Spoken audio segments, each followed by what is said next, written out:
ara veurem quin format acaba agafant aquest primer acte, del CreaFest aquí a Manresa. És el quart any, si no m'equivoco, és la quarta edició i és un plaer ser aquí per celebrar la creativitat, el talent i la persistència dels creadors de contingut en català. El 95% de la població major de 16 anys utilitza habitualment alguna xarxa social. Ja és curiós que hi hagi un 5% que no, hauríem de veure qui són.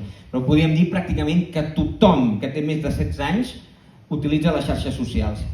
Entre els joves de 15 a 34 anys consumeixen de mitjana 2 hores diàries de xarxes socials que tenen vídeos.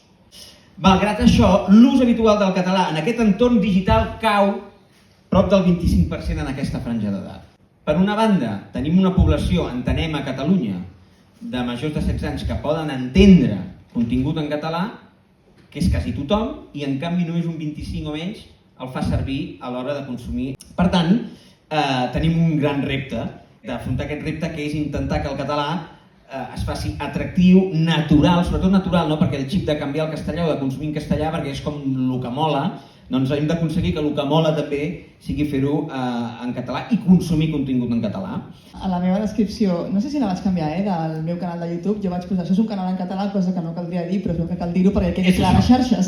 Però és com molt redundant, però si no ho poses, per què no ho poses? Si ho poses, perquè quedi clar que és en català, però per què ho he de dir? És igual, si és en anglès no t'ho dic, si és en castellà no t'ho dic, t'ho he de dir si és en català.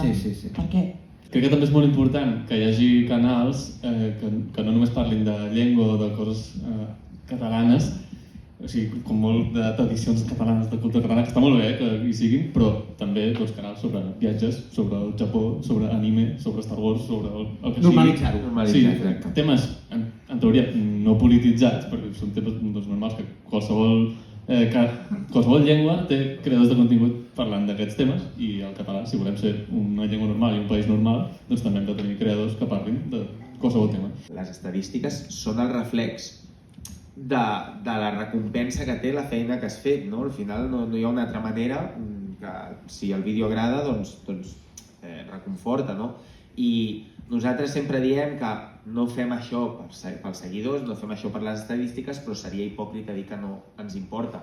Quan surt un vídeo i als, 2 dies veiem que té 10.000 reproduccions, doncs, ostres, agrada, evidentment, i tens molts comentaris i tal, i veus que la gent es comença a respondre entre ells els comentaris i fas un és guai, o sigui, però obsessió, poca. Simplement si un vídeo no funciona, doncs potser el següent sí. Per què? Perquè l'algoritme, sobretot a plataformes com TikTok, està boig.